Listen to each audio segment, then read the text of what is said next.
तो नाजरीन अस्सलामु अलैकुम वरहमतुल्लाहि वबरकातुहू। आज का बयान शाकिर अली नूरी का बयान रहेगा।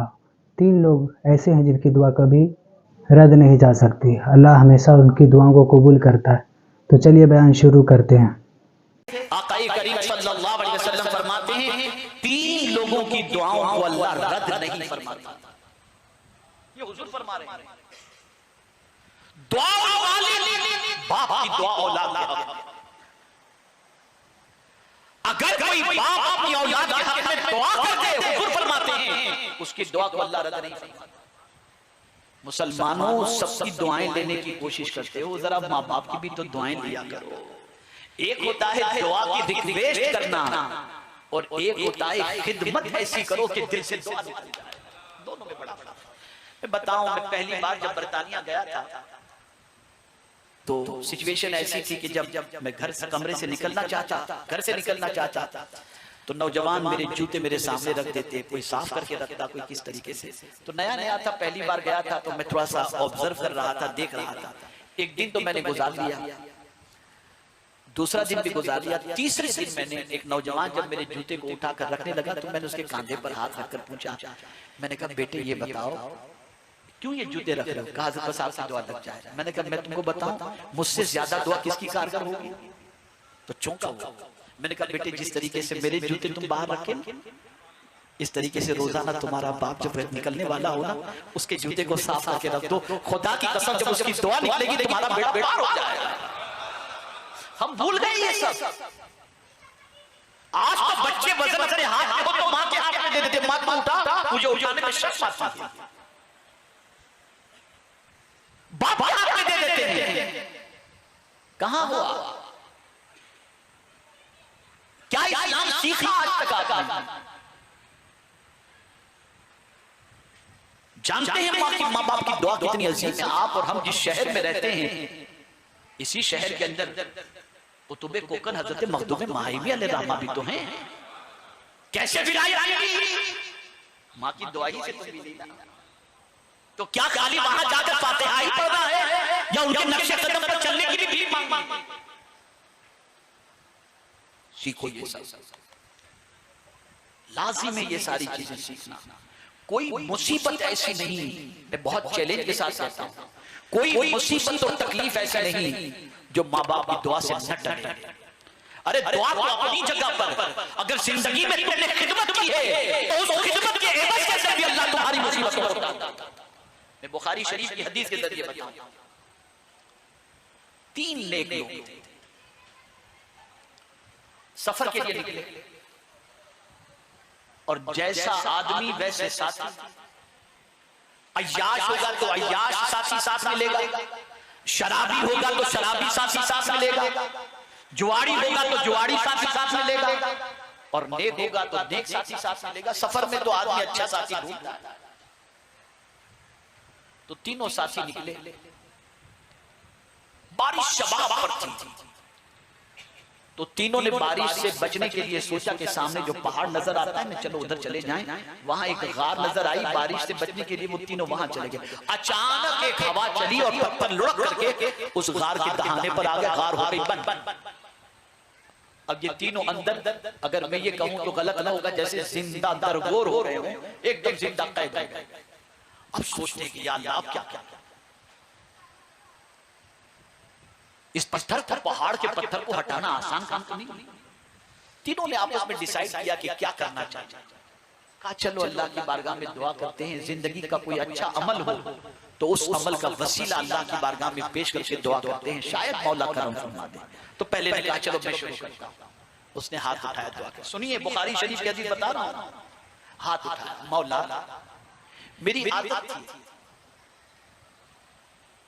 कि मैं निकलता था कामकाज के लिए और शाम को जब घर आता तो मेरे पास 2 बकरियां थी।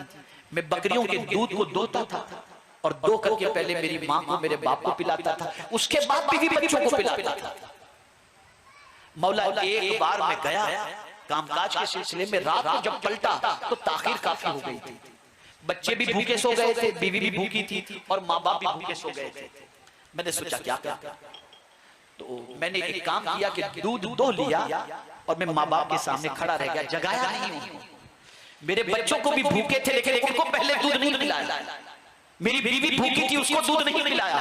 मैं दूध लेकर के खड़ा रहा, माँ बाप को जगाया भी नहीं। ये सोचा कि माँ बाप की नींद में कहां खलल डालना, आंख खुलेगी दूध पेश कर दूंगा, और इन्होंने नहीं किया। ये भूखे सोए और मैं और मेरी औलाद खा पी करके सोए। ऐसी जिंदगी मुझे नहीं चाहिए। तो मैं दूध लेकर के खड़ा रहा। मेरे मौला फिर मेरे माँ बाप की आंख खुली, मैंने उनको दूध पेश किया। उन्होंने बहुत दुआएं दी। अगर मौला तुझे मेरी ये खिदमत पसंद हो तो पत्थर से इस पत्थर को थोड़ा सा हटा दे ताकि हवा आए। इधर ये दुआ मुकम्मल हुई, पत्थर हटा। क्या समझते हो आप? ये बुखारी शरीफ की हदीस है। थोड़ा सा पत्थर हटा, हवा भी आने लगी, रोशनी भी आने लगी, जिंदगी का सामान थोड़ा सा मयस्सर हुआ। फिर दूसरे की बारी थी, थोड़ा सा दूसरे ने हाथ उठाया, मौला मुझे मेरे चचा की बेटी बहुत पसंद थी। मैंने बहुत चाहा उसे काबू में करने के लिए, लेकिन वो मेरे हाथ नहीं आई। एक मर्तबा ऐसा हुआ कि उसे 100 दीनार की जरूरत, और मुझे पता चला तो मैंने उससे कहा कि मैं 100 दीनार तुझे देता हूं, लेकिन तू अपना वजूद मेरे हवाले कर। उसे शदीद जरूरत थी, वो इसके लिए आमादा हुई, 100 दीनार भी ले ली। लेकिन जब मेरे करीब हुई और मैंने अपनी ख्वाहिश पूरी करने का जैसे ही इरादा किया, तो मेरे चचा की बेटी ने मुझसे सिर्फ इतना कहा, इत्तक़िल्लाह, अल्लाह से डर। उसका ये कहना मौला मुझे इतना दिल पर लगा कि मैंने फौरन अपना इरादा तर्क कर दिया, सिर्फ उससे डरा और ये गुनाह से बच गया। अगर मेरा ये अमल मुझे पसंद हो तो मौला थोड़ा सा पत्थर हटा दे, बस इसकी दुआ अल्लाह ने अपनी फरमाई, पत्थर और थोड़ा सा। अब तीसरे की बारी, बुखारी शरीफ की हदीस है, तीसरे की बारी थी। तो तीसरे ने दुआ की, ए अल्लाह मेरे पास एक मजदूर आया काम के सिलसिले में, उसने दिन भर काम किया और बगैर मजदूरी दिए वो चला गया। मैं बहुत तलाश किया, उस मजदूर को नहीं मिला। मैंने ये किया कि उस मजदूर के पैसे से जो उसकी मजदूरी के थे बनते थे, मैं उसका इंतजार किया। कई दिनों तक वो नहीं आया तो मैंने उसके पैसे से एक बकरी खरीदी और फिर उसको पालना शुरू किया। उस बकरी से 2 बकरी, फिर उसके बाद बढ़ता गया बढ़ता गया बढ़ता गया मामला, यहां तक कि बकरियों का एक रेवड़ बढ़ गया। अब एक अरसे के बाद वो मजदूर आया। मजदूर ने कहा मुझे पहचाना? तो मैंने उससे कहा हाँ बिल्कुल मैंने तुझे पहचाना, तू बगैर मजदूरी लिए चला गया था, आज मजदूरी लेने तो आया? कहा तेरी मजदूरी ये कि जितनी बकरियां यहाँ पर है ना, ये बकरियां और बकरियों को चलाने वाला ये सब तेरा, ये सब लेकर के जा। वो कहते हैं मजाक तो नहीं कर रहे हो? कहा नहीं मजाक नहीं कर रहा हूँ, तेरे पैसों को मैंने बचा के रखा था और तेरे पैसों से इतना मुनाफा हुआ है, आज ये मुनाफे के साथ तू लेकर के चला जा। बस मौला ये सिर्फ तुझे खुश करने के लिए मैंने किया था। अगर तू इससे राजी हो गया तो पत्थर हटा दे। अभी दुआ मुकम्मल हुई, मुकम्मल हट। ये सीखो ये सब। आज सबके पैसे खा गए, मजदूर का पैसा तो खा गए, व्यापारियों का पैसा तो खा गए, उसका पैसा तो खा गए, और उसके बाद कोई काबे में जाकर के दुआ करे तो कहां दुआ कबूल होगी? दुआएं ऐसे कबूल नहीं होती। ये सब ज़ाब्ते हैं दुआ की कबूलियत के, ये सब तरीके हैं दुआ की कबूलियत के।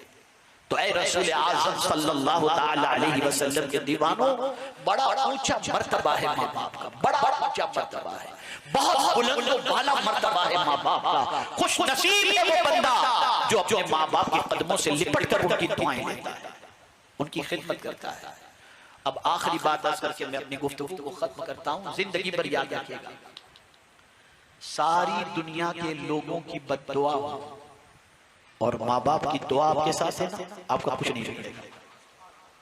और सारे लोगों की दुआएं आपके साथ हो और माँ बाप की बद्दुआ हो तो किसी की दुआ आपके काम नहीं। इसलिए उनकी दुआएं लो, उनकी खिदमत करो, उनको राजी करो, उनको खुश करो। वो अगर तुम्हारी खिदमत से मुस्कुरा दिए, अल्लाह की रहमत जोश में आ जाए। और अगर तुम्हारी हरकत से वो गजब ना हुए तो अल्लाह के गजब से दुनिया की कोई ताकत तुम्हें बचा नहीं सकती। तो मेरे प्यारे आका सल्लल्लाहु तआला अलैहि वसल्लम के प्यारे दीवानों, चूंकि आज का मौजू ही अज़मत वालिदैन था और मैं बहुत तफसीली गुफ्तगू तो न कर सका, लेकिन जितनी बातें मैंने अर्ज की अल्लाह अज़्ज़ व जल मुझे इस पर अमल की तौफीक अता फरमाए और साथ ही साथ आप सबको भी अमल की तौफीक अता फरमाए। याद रखो, अच्छी तरीके से याद रखो। अगर अच्छा लगे तो हमारे चैनल को ज़रूर सब्सक्राइब करें और इसी तरीके के वीडियो आती रहेंगे। तो चलिए, अल्लाह हाफिज़।